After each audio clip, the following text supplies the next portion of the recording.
Section 2. Part 2. The Sixth Trumpet. Revelation 9 verses 12 to 21. In these trumpet judgments we are, as has been already seen, traversing some of the most difficult parts of the book of New Testament prophecy. This is owing largely to the fact that the link with the Old Testament seems very much to fail us, and thus the great rule for interpretation which Peter gives us can be acted on only with proportionate difficulty. Moreover, in the case of symbols such as we have before us, the application is of the greatest importance to the interpretation, and the application is just the fitting of the individual prophecy into the prophetic whole. We have need, therefore, to look carefully, and to speak with a caution corresponding to the difficulty. A certain connection of the trumpets among themselves, however, we have been able to trace, and this we should expect still to discover, every fresh step in this confirming the past and gaining for itself thus greater assurance. Moreover, the general teaching of prophecy will assist and control our thoughts, although we may be unable to show the relation to each other of single predictions, such as we find, for instance, in comparing the fourth beast of Daniel with the first of Revelation. A voice from the horns of the golden altar brings on the second woe.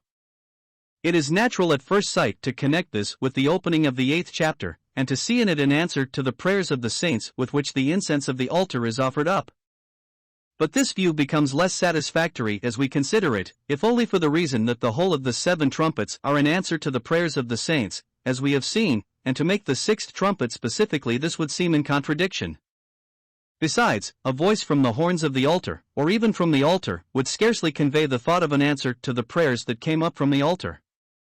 The horns too were not in any special relation to the offering of incense, but were for the blood of atonement, which was put upon them either to make atonement for the altar itself, or for the sin of the high priest or of the congregation of Israel.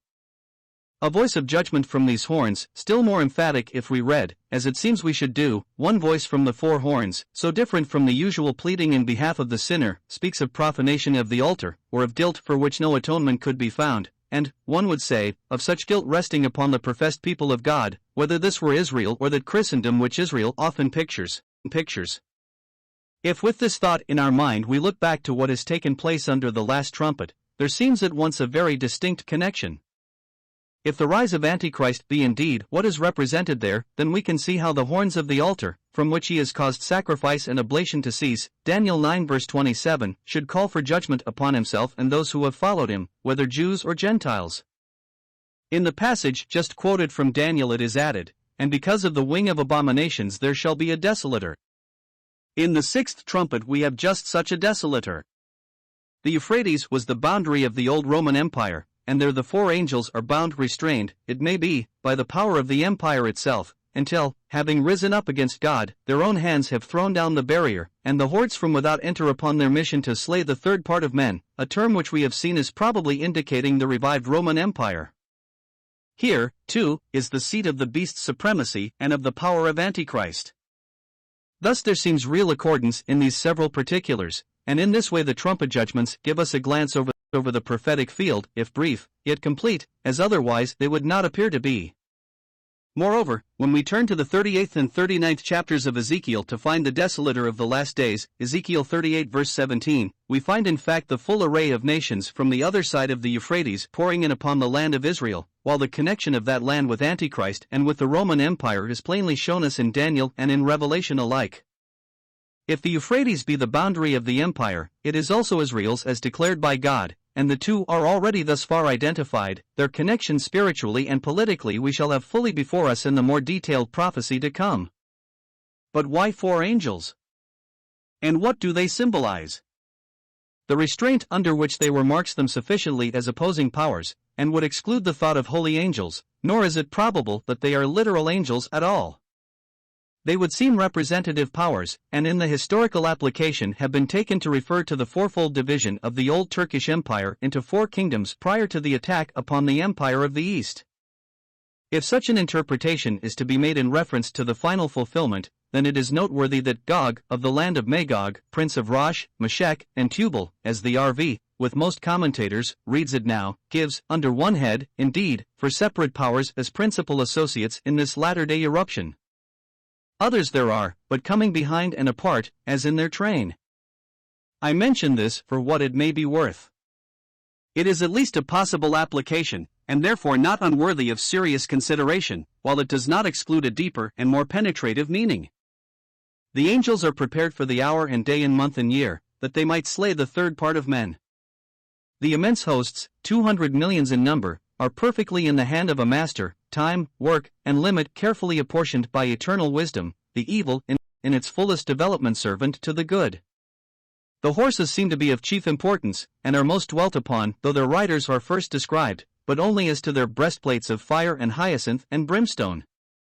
These answer to the fire and smoke and brimstone out of the horses' mouths, divine judgment of which they are the instruments, making them thus invincible while their work is being done. The horses have heads like lions, destruction comes with an open front, the judgment of God, so that the human hands that direct it are of the less consequence, divine wrath is sure to find its executioners. God's judgment is foremost in this infliction, but there is also Satan's power in it. The horses' tails are like serpents, and have heads, and with these they do hurt. Poisonous falsehood characterizes this time when men are given up to believe a lie.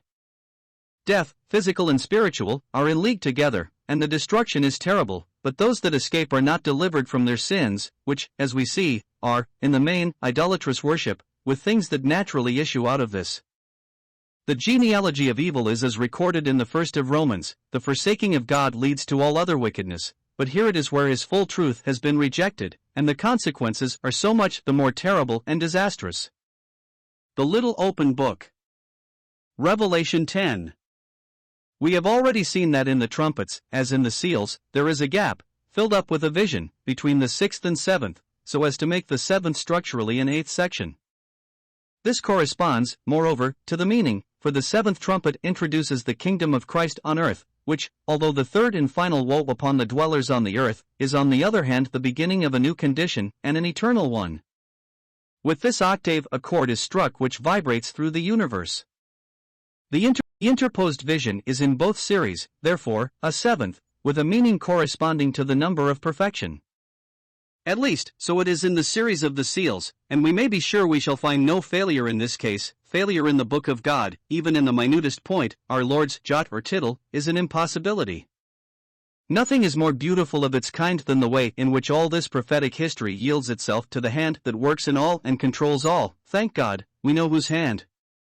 But the vision of the trumpet series is very unlike that of the seals, and its burden of sorrow different indeed from that sweet inlet into beatific rest. We shall find, however, that it vindicates its position none the less. As in the work, so in the Word of God, with a substantial unity, there is yet a wonderful variety, never a mere repetition, which would imply that God had exhausted himself. As you cannot find two leaves in a forest just alike, so you cannot find two passages of Scripture that are just alike, when they are carefully and intelligently considered. The right use of parallel passages must take in the consideration of the diversity and unity alike. In the vision before us there is first of all seen the descent of a strong angel from heaven. As yet, no descent of this kind has been seen. In the corresponding vision in the seal series, an angel ascends from the east, but here he descends, and from heaven. A more positive direct action of heaven upon the earth is implied, power acting, though not yet the great power under the seventh trumpet when the kingdom of Christ is come. This being, apparently angelic, is clothed with a cloud, a veil about him, which would seem to indicate a mystery either as to his person or his ways. It does not say the cloud, what Israel saw as the sign of the presence of the Lord, otherwise there could be no doubt as to who was here, yet in his actions presently he is revealed to faith as truly what the cloud intimates. It is Christ acting as Jehovah, though yet personally hidden, and in behalf of Israel, among whom the angel of Jehovah walked thus apparelled. It is only the cloud, the brightness which as yet there has not shone forth. Faith has to penetrate the cloud to enter the presence chamber, yet is he there, and in a form that intimates his remembrance of the covenant of old, and on his own part some correspondent action. So also the rainbow, which we last saw round the throne of God, encircles his head. Joy is coming after sorrow, refreshing after storm, the display of God's blessed attributes at last, though in that which passes, a glory that endureth. And this is coming nearer now, in him who descends to earth. But his face is as the sun, there indeed we see him, who else has such a face? In our sky there are not two suns, our orbit is a circle, not an ellipse. His face is above the cloud with which he is encircled. Heaven knows him for what he is, the earth not yet, though on the earth may be those who are in heaven's secret. But his feet are like pillars of fire, and these are what are first in contact with the earth, the indication of ways which are in divine holiness, necessarily, therefore, in judgment, while the earth mutters and grows dark with rebellion. Now we have what reveals to us whereto we have arrived, and he had in his hand a little book opened.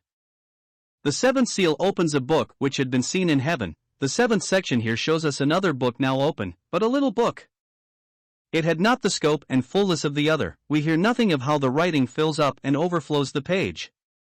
It is a little book which has been till now shut up, but is no longer shut up, a book too whose contents, evidently connected with the action of the angel here, has to do with the earth simply, not with heaven also, as the seven-sealed book has. We have in this what should lead us to what the book is, for the characteristic of Old Testament prophecy is just this, that it opens to us the earthly, not the heavenly things. Its promises are Israel's, the earthly people, Romans 9 verse 4, and it deals fully with the millennial kingdom, and the convulsions which are its birth throes. Beyond the millennium, except in that brief reference to the new heavens and earth to which Peter refers, it does not go, and the new heavens are not our blessed portion, but the earth heavens, as Peter very distinctly shows. There is no heavenly city there in prospect, there is no rule over the earth on the part of Christ's co-heirs, such as we have already found in the Song of Revelation. All this the Christian Revelation adds to the Old Testament, while in Revelation the millennium is passed over with the briefest notice. Here for the first time indeed we get its limits set, and see how short it is, while the main thing dwelt upon as to it is with whom shall be filled those thrones which Daniel sees placed, but sees not the occupants, chap 7:9, RV. Thus it is plain how the book of Old Testament prophecy is, comparatively with the New, a little book. It is fully owned and maintained that when we look, with the aid of the New Testament, beyond the letter, we can find more than this. Types there are in shadows, and that everywhere, in prophecy as well as history, of greater things. Earth itself and earthly things may be and are symbols of heaven and the heavenly. The summer reviving out of winter speaks of resurrection, the very food we feed on preaches life through death. And so more evidently the Old Testament, for Revelation, completing the cycle of the divine testimony, brings us back to paradise, as type of a better one, and the latest unfolding of what had been for ages hidden, shows us in Adam and his Eve Christ and the Church. But this manifestly leaves untouched the sense in which Old Testament prophecy may be styled a little book. The application here is also easy. For in fact the Old Testament prophecy as to the earth has been for long a thing waiting for that fulfillment which shall manifest and illumine it. Israel outcast from her land, upon whom the blessing of the earth waits, all connected with this waits. We may see now, indeed, as in some measure we see their faces set once more toward their land, that other things also are arranging themselves preparatory to the final accomplishment. But yet the proper fulfillment of them is not really begun. In the meanwhile, though the Lord is fulfilling his purposes of grace, and taking out from among the Gentiles a people for his name, as to the earth, it is man's day. 1 Corinthians 4 verse 3, MARG. When he shall have completed this, and having gathered the heavenly saints to heaven, shall put to his hand in order to bring in the blessing for the earth, then the day of the Lord will begin in necessary judgment, that the inhabitants of the world may learn righteousness. Isaiah 26 verse 9. This day of the Lord begins, therefore, before the appearing of the Lord, for which it prepares the way. The dawn of day is before the sunrise. The Apostle, in warning the Thessalonians against the error of supposing that the day of the Lord was come, 2 Thessalonians 2 verse 2, RV, gives them what would be a sign immediately preceding it, for that day, he says, shall not come except there come a falling away first, and that man of sin be revealed, the son of perdition, who opposeth and exalteth himself above all that is called God or that is worshipped, so that he sitteth in the temple of God, showing himself that he is God. The manifestation of the man of sin is therefore the bell that tolls in solemnly the day of the Lord. This would seem to be the opening, then, of the little book. Thenceforth the prophecies of the latter day become clear and intelligible. Now the apostasy has been shown, as it would seem, in its beginning under the fifth trumpet, and the man of sin may well be the one spoken of there. Thus, the little book may be fittingly now seen as opened, and in the continuation of the vision here we find for the first time the beast, the wild beast of Daniel, in full activity, Revelation 11 verse 7. All, therefore, seems connected and harmonious, and we are emerging out of the obscure borderland of prophecy into the place where the concentrated rays of its lamp are found. We see too how rapidly the end draws near, and he set his right foot upon the sea, and his left upon the earth, and he cried with a great voice, as when a lion roareth. It is the preparatory voice of Judah's lion, as suddenly his anger kindles, and the seven thunders, the full divine voice, the whole government of God in action, answers it, but what they utter has to find its interpretation at a later time. Meanwhile, the attitude of the angel is explained, and the angel which I saw standing upon the sea and upon the earth lifted up his right hand to heaven, and sware by him that liveth forever and ever, who created the heavens, and the things that are therein, and the earth, and the things that are therein, and the sea, and the things that are therein, that there should be delay no longer, but in the days of the voice of the seventh angel, when he is about to sound, when he shall sound, as he is about to do, then is finished the mystery of God, according to the good tidings which he hath declared to his servants the prophets. All is of a piece, the prophetic testimony, the testimony of the little open book, is now to be suddenly consummated, which ends only with the glories of Christ's reign over the earth. Amid all the confusion and evil of days so full of tribulation, that except they were mercifully shortened, no flesh should be saved, Matthew 24 verse 22, yet faith will be allowed to reckon the very days of its continuance, which in both Daniel and Revelation are exactly numbered. How great the relief in that day of distress! And how sweet the compassion of God that has provided it after this manner! He that endureth to the end shall be saved, shall find deliverance speedy and effectual, and find it in the coming of that Son of Man whose very title is a gospel of peace, and whose hand will accomplish the deliverance.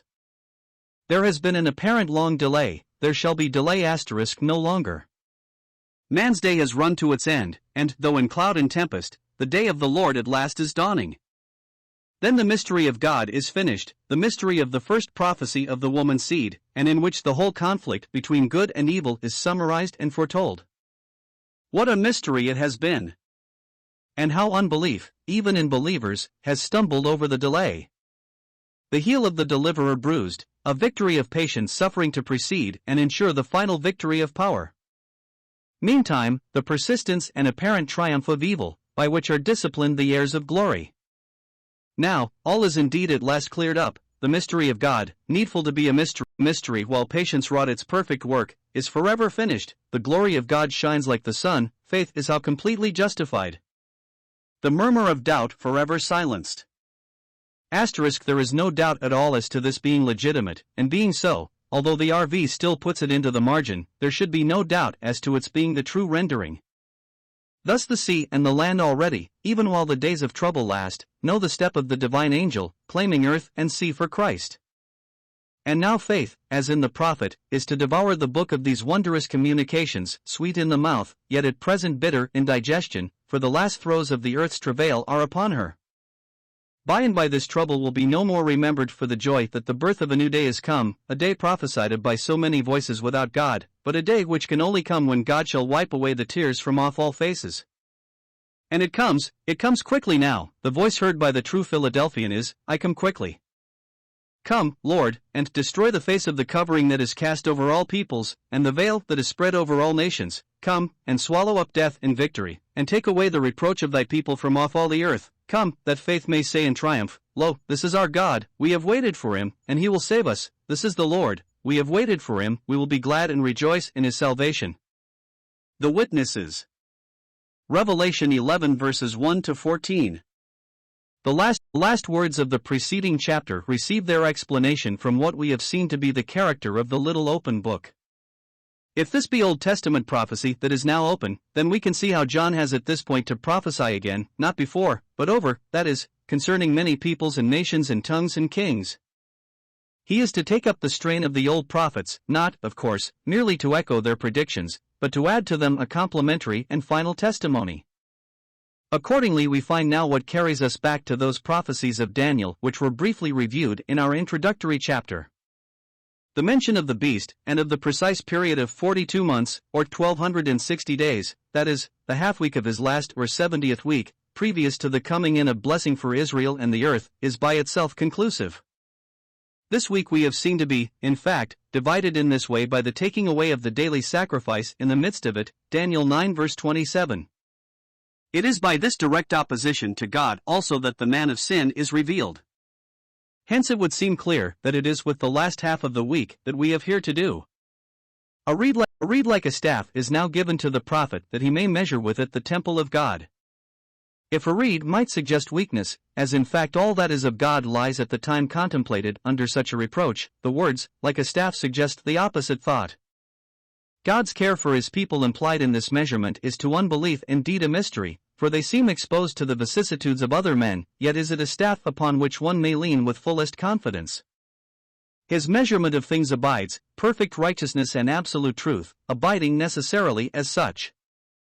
The temple of God is, of course, the Jewish temple, and though not to be taken literally, still, as all its connections here assure us, stands for Jewish worship, and not Christian, though a certain application, as in the historical interpretation, need not be denied. The altar, as distinct from the temple proper, is, I believe, the altar of burnt offering, upon which, indeed, for Israel, all depended. It was there God met with the people, Exodus 29 verse 43, although, as we contemplate things here, the mass of the nation was in rejection, the court given up to the Gentiles, the holy city to be trodden underfoot by them, only a remnant of true worshippers acknowledged. It may be said that the altar of burnt offering stood in the court, but the idea connected with each is different. The court, however, being given up, the worshippers recognized must have the sanctuary opened for them. In the rejection of the mass, God brings the faithful few nearer to himself. This is his constant grace. Which shows, I think, that it is not the court of the Gentiles, which belong to them of right. And the holy city shall they tread underfoot 40 in 2 months. The holy city can speak but of one city on earth, nor can there be justifiable doubts as to the place in prophecy of this half-week of desolation.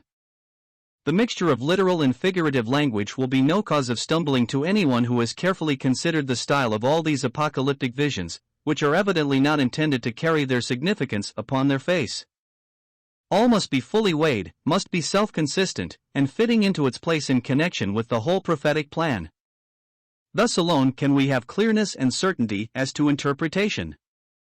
As a man, then, who has been sunk in a long dream of sorrow, but to whom is now brought inspiriting news of a joy in which he is called to have an active part, as in Elijah at another Horeb after the wind and the earthquake and the fire have passed, and he whom he had sought, the Lord, is not in these, but who was aroused at once by the utterance of the still, small voice, so the prophet here is bidden to rise and measure the temple of God. Not so unlike, either, to the measure given to the elder prophet, of 7,000 men that had not bowed the knee to the image of Baal. How speedy and thorough a relief when God is brought into the scene! And from what scene is he really absent? How animating, how courageous a thing, then, is faith that recognizes him. And where he is there must be a testimony to him. We find it, therefore, immediately in this case, and I will give power unto my 2 witnesses, and they shall prophesy 1,260 days clothed in sackcloth. These are the 2 olive trees, and the 2 candlesticks which stand before the Lord of the earth. The reference is plain to Zechariah 4, but there are also differences which are plain. There it is the thing itself accomplished, to which here there is but testimony, and in humiliation, though there is power to maintain it, spite of all opposition, till the time appointed. The witnesses are identified with their testimony, that to which they bear witness. Hence the resemblance. They stand before the Lord of the earth, the one to whom the earth belongs, to maintain his claim upon it, in sackcloth, because their claim is resisted, a sufficient testimony in the power of the Spirit, a spiritual light amidst the darkness, but which does not banish darkness. And if any man desireth to hurt them, fire proceedeth out of their mouth and devoureth their enemies, and if any man shall desire to hurt them, in this manner must he be killed. These have power to shut the heaven that it rain not during the days of their prophecy, and they have power over the waters, to turn them into blood, and to smite the earth with every plague as often as they shall desire. Here is not the grace of Christianity, but the ministry of power after the manner of Elijah and of Moses, judgment which must come because grace has been ineffectual, and of which the issue shall be in blessing, for when thy judgments are in the earth, the inhabitants of the world shall learn righteousness.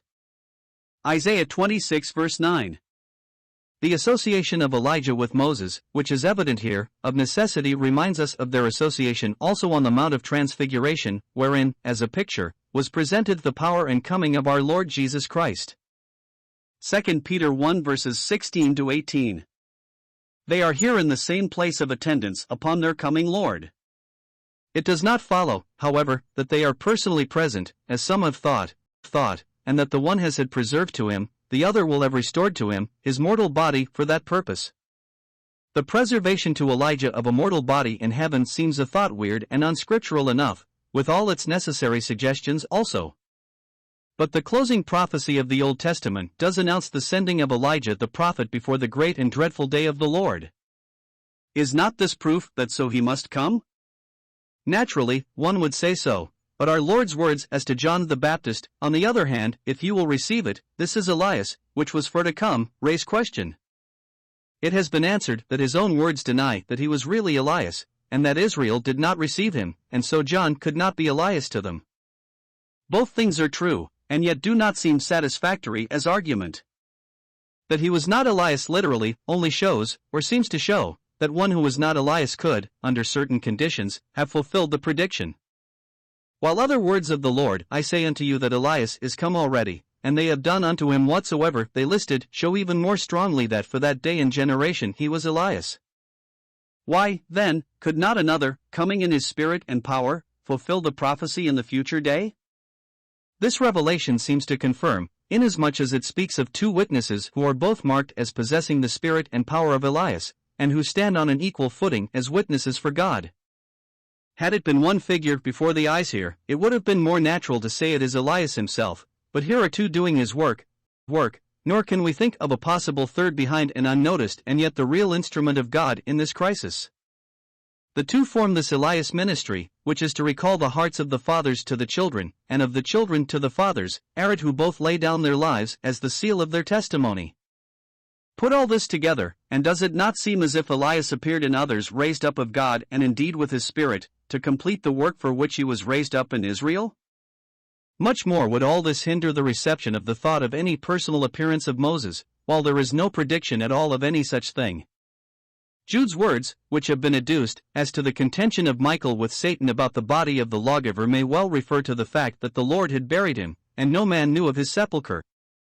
Satan may well, for his own purposes, have desired to make known his grave, just as God in his wisdom chose to hide it. Yet the appearance of Moses and Elias in connection with the appearing of the Lord, as seen on the Mount of Transfiguration, seems none the less to connect itself with these two witnesses and their work, both caught away in like manner into the cloud, as the 12th verse ought to read. And Malachi, just before the declaration of the mission of Elias, bids them, on God's part, remember the law of Moses my servant. Moses must do his work as well as Elias, for it is upon their turning in heart to the law of Moses that their blessing in the last days depends, and thus we find the power of God acting in their behalf in the likeness of what he wrought upon Egypt. The witnesses have power over waters, to turn them to blood. It is not that Moses is personally among them, but that Moses is in this way witnessing for them, and so the Vials after this emphatically declare. God thus, during the whole time of trouble and apostasy, preserves a testimony for himself, until at the close the final outrage is permitted which brings down speedy judgment. For when they shall have finished their testimony, the beast that cometh up out of the abyss shall make war with them, and overcome them, and kill them. And their dead bodies lie in the street of the great city, which spiritually is called Sodom and Egypt, where also their Lord was crucified. And from among the peoples and tribes and tongues and nations do men look upon their dead bodies 3 days and a half, and suffer not their dead bodies to be laid in a tomb. And they that dwell upon the earth rejoice over them and make merry, and they shall send gifts to one another, because these two prophets tormented them that dwell on the earth. And after the 3 days and a half, the breath of life from God entered into them, and they stood upon their feet, and great fear fell upon them which beheld them. And they heard a great voice from heaven saying unto them, Come up hither. And they went up into heaven in the cloud, and their enemies beheld them. And in that hour there was a great earthquake, and the 10th part of the city fell, and there were killed in the earthquake 7,000 persons, and the rest were affrighted, and gave glory to the God of heaven. If the 1260 days of the prophetic testimony agree with the last half of the closing week of Daniel, they coincide with the time of the beast's permitted power, and the death of the witnesses is his last political act. That a certain interval of time should follow before his judgment, which takes place under the third and not the second woe, does not seem to conflict with Revelation 13 verse 5, where it should read, Power was given unto him to practice, not continue, 40 and 2 months. The last act of tyranny may have been perpetrated in the slaying of the witnesses, and indeed it seems a thing fitted to be the close of power of this kind permitted him. With this the storm cloud of judgment arises, which smites him down shortly after. If, however, the duration of the testimony be for the first half of the week, then the power of the beast begins with the slaughter of the witnesses, and the 3.5 years tribulation follows, which does not seem to consist with the judgment and its effects 3.5 days afterward. Then, too, the second woe is past, verse 14, and the third announces the kingdom of Christ as having come. But we shall yet consider this more closely when we come, if the Lord will, to the interpretation of the vials. Here, then, for the first time, the beast out of the abyss comes plainly into the scene. In Daniel, and in Revelation 13, he does not come out of the abyss, but out of the sea, but in the 17th chapter he is spoken of as about to come up out of the abyss, showing undeniably that it is the same beast as Daniel's fourth one, the Roman Empire. In the first case, as coming out of the sea, it has a common origin with the other three empires, the Babylonian, Persian, and Grecian, out of the heaving deep of Gentile nations. Then we find in Revelation what from Daniel we should never have expected, but what in fact has certainly taken place, that the empire which is to meet its judgment at the coming of the Lord does not continue uninterruptedly in power till then. There is a time in which it ceases to be, and we can measure this time of non-existence already by centuries, and then it comes back again in a peculiar form, as from the dead, the beast that was and is not, and shall be present. Revelation 17 verse 8. This rising again into existence we would naturally take as its coming up out of the abyss, out of the death state, and think that we were at the bottom of the whole matter. The truth seems to be not quite so simple, but here is not the place to go into it further. For the present, it is enough to say that the coming up out of the abyss is in fact a revival out of the death state, but, as a comparison with the fifth trumpet may suggest, revival by the dark and demon influences which are there represented as in attendance upon the angel of the abyss. It is the one in whom is vested the power of the revived empire who concentrates the energy of his hatred against God in the slaying of the witnesses. The place of their death is clearly Jerusalem. Their dead bodies lie in the street of the great city, which spiritually is called Sodom and Egypt, where also their Lord was crucified. Certainly no other place could be so defined, and thus defined and characterized for its lusts as Sodom, for its cruelty to the people of God as Egypt. It is not now called the Holy, but the great city, great even in its crimes. In its street their bodies lie, exposed by the malice of their foes which denies them burial, but allowed by God as the open indictment of those who have thus definitively rejected his righteous rule. The race of the prophets is at an end, which has tormented them with their claim of the world for God, and the men of the earth rejoice, and send gifts to one another. Little do they understand that when his testimony is at an end, there is nothing left but for God himself to come in and to manifest a power before which man's power shall be extinguished as flax before the flame. And the presage of this quickly follows. And after the 3 days and a half, the breath of life from God entered into them, and they stood upon their feet, and great fear fell upon them which beheld them. And they heard a great voice from heaven saying unto them, Come up hither. And they went up into heaven in the cloud, and their enemies beheld them. If this is the time of the addition of the saints martyred under the beast's persecution to the first resurrection, of which the vision in the 20th chapter speaks, then it is plain that we are arrived at the end of the beast's power against the saints, and of the last week of Daniel. 2 is the number of valid testimony, John 8 verse 17, and these two witnesses may, in a vision like that before us, stand for many more, nay, for this whole martyred remnant in Israel. We cannot say it is so, but we can as little say it is not so, and even the suggestion has its interest, for thus this appendix to the sixth trumpet seems designed to put in place the various features of Daniel's last week, the details of which are opened out to us in the 7 chapters following, with many additions. And this we might expect in a connected chain of prophecy which stretches on to the end, for under the 7th trumpet the kingdoms of this world are become the kingdoms of the Lord, and of his Christ, and the time of the dead to be judged is at least contemplated. The resurrection of the witnesses is not all. A great earthquake follows, and the 10th part of the city fell, and there were killed in the earthquake 7,000 persons, and the rest were affrighted, and gave glory to the God of heaven. Thus the 6th trumpet ends in a convulsion in which judgment takes, as it were, the refused tithe from a rebellious people. There is a marked similarity here between the trumpets and the vials, which end also in an earthquake and judgment of the great city, as to which we may see further in its place. The rest that are not slain give glory to the God of heaven. It is the unacceptable product of mere human fear, which has no practical result, for God is claiming the earth, not simply heaven, and for the affirmation of this claim his witnesses have died. They can allow him heaven who deny him earth. And judgment takes its course. The second woe ends with this, and the third comes quickly after it.